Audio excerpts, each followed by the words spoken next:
ഒരു നിരീശ്വരവാദി അല്ലെങ്കിൽ ക്രിസ്ത്യാനി അല്ലാത്ത ഒരാൾക്ക് സ്വർഗത്തിൽ പോകാൻ സാധിക്കുമോ? എല്ലാവരും രക്ഷിക്കപ്പെടണമെന്നും സത്യം അറിയണമെന്നുമാണ് ദൈവം ആഗ്രഹിക്കുന്നത്. 1 തിമോത്തി 2:4. അതോടൊപ്പം തന്നെ കത്തോലിക്ക സഭ വളരെ വ്യക്തമായി പഠിപ്പിക്കുന്നു, സ്വന്തം തെറ്റുകൊണ്ടല്ലാതെ, ഇൻവിൻസിബിൾ ഇഗ്നറൻസ് കൊണ്ടല്ലാതെ ക്രിസ്തുവിനെയോ സഭയെയോ കുറിച്ച് കേൾക്കാനോ അറിയാനോ കഴിയാത്ത ആളുകളുണ്ട്. അങ്ങനെ മനഃപൂർവ്വമല്ലാതെ ദൈവത്തെ അറിയാത്തവർ സത്യവും നന്മയും അന്വേഷിച്ച് തങ്ങളുടെ മനസ്സാക്ഷിക്കനുസരിച്ച് ജീവിക്കുന്നുണ്ടെങ്കിൽ അവർക്ക് രക്ഷ പ്രാപിക്കാൻ കഴിയും. ആ നിരീശ്വരവാദികളിൽ ചിലരെങ്കിലും എനിക്കറിയാം വളരെ ജെന്യൂനായിട്ടുള്ള ആൾക്കാരാണ്. പലരും വളരെ ഉയർന്ന ധാർമ്മിക നിലവാരം പുലർത്തുന്നവരുമാണ്. ജെന്യൂനായിട്ടും ബോധ്യം വരാത്തത് കൊണ്ടാണ് അവർ വിശ്വസിക്കാത്തത്. പല കാരണങ്ങളുണ്ടാവും. പലപ്പോഴും വിശ്വാസികളുടെ ഇടയിൽ നിന്നുള്ള സ്കാൻഡൽസ് ദുർമാതൃകയാവാം, അല്ലെങ്കിൽ മറ്റു പലതും ആവാം. അതേസമയം യുക്തിപൂർവ്വം ചിന്തിക്കുകയും സത്യം എന്താണെന്ന് അറിയാനായി ആത്മാർത്ഥമായി പരിശ്രമിക്കുകയും ചെയ്യുന്ന ആളുകളുണ്ട്. അങ്ങനെ മനഃപൂർവ്വമല്ലാതെ ദൈവത്തെ അറിയാത്തവർ സത്യവും നന്മയും അന്വേഷിച്ച് തങ്ങളുടെ മനസാക്ഷിക്കനുസരിച്ച് ജീവിക്കുന്നുണ്ടെങ്കിൽ അവർ രക്ഷ പ്രാപിക്കും എന്ന് തന്നെയാണ് സഭ പഠിപ്പിക്കുന്നത്. ഇവിടെ ശ്രദ്ധിക്കേണ്ടത്, അവർ അറിയാതെ തന്നെ സത്യവും നന്മയും അന്വേഷിക്കുമ്പോൾ യഥാർത്ഥത്തിൽ അവർ അന്വേഷിക്കുന്ന ദൈവത്തെയാണ്.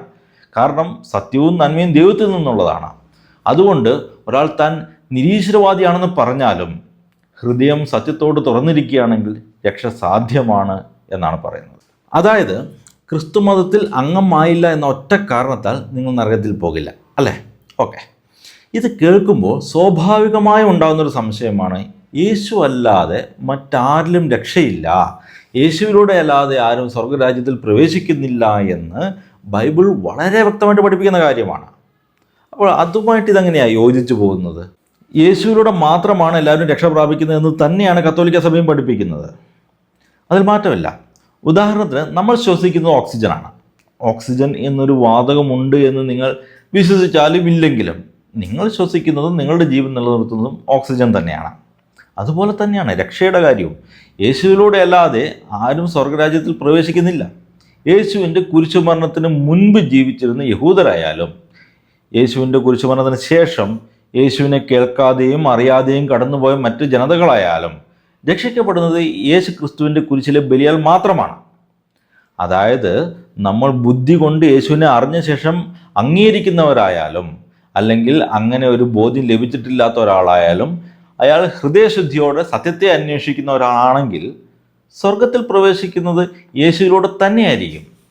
അപ്പോൾ ഒരു സംശയം, അപ്പോൾ പിന്നെ ക്രിസ്തുവിൽ വിശ്വസിക്കേണ്ട ഒരു ആവശ്യം വരുന്നില്ലല്ലോ.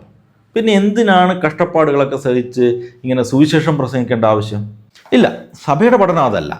രക്ഷ ക്രിസ്തുവിലൂടെ മാത്രമേ ലഭിക്കൂ. ഒരാൾ രക്ഷപ്പെടുന്നുണ്ടെങ്കിൽ അത് ക്രിസ്തുവിൻ്റെ കൃപ കൊണ്ടാണ്, അദ്ദേഹം അത് അറിഞ്ഞാലും ഇല്ലെങ്കിലും. പക്ഷേ സത്യം അറിഞ്ഞ നമ്മൾ അത് പ്രഘോഷിക്കാൻ കടപ്പെട്ടവരല്ലേ? സുവിശേഷത്തിൻ്റെ ആനന്ദം നമ്മൾ മറ്റുള്ളവരിൽ നിന്ന് എന്തിനു മറച്ചു പിടിക്കണം? ക്രൈസ്തവ വിശ്വാസം അത്യന്താപേക്ഷിതമായ ഒന്ന് തന്നെയാണ്. കാരണം ദൈവവുമായുള്ള ഏറ്റവും അടുത്ത ബന്ധവും സത്യത്തിൻ്റെ പൂർണ്ണതയും കൂദാശകളിലൂടെ ലഭിക്കുന്ന ദൈവിക ജീവനും സഭയിലൂടെയാണ് നമുക്ക് ലഭിക്കുന്നത്. രക്ഷകനായ യേശു ക്രിസ്തു നമ്മെ ഭരമേൽപ്പിച്ചിരിക്കുന്ന സുവിശേഷം പ്രസംഗിക്കാനാണ്. എന്നാലും അത് പൂർണ്ണമായും ബോധ്യം വരാത്തവരെ നിർബന്ധിച്ച് മതം മാറ്റാനോ ലോകം മുഴുവൻ ക്രിസ്തുമതത്തിൽ എത്തുന്നത് വരെ യുദ്ധം ചെയ്യാനോ ഒന്നും അവിടുന്ന് നമ്മോട് കൽപ്പിക്കുന്നില്ല. നമ്മുടെ സന്ദേശം അവർ തിരസ്കരിക്കുന്നത് അവരുടെ തെറ്റുകൊണ്ടാകണമെന്നും നിർബന്ധമില്ല.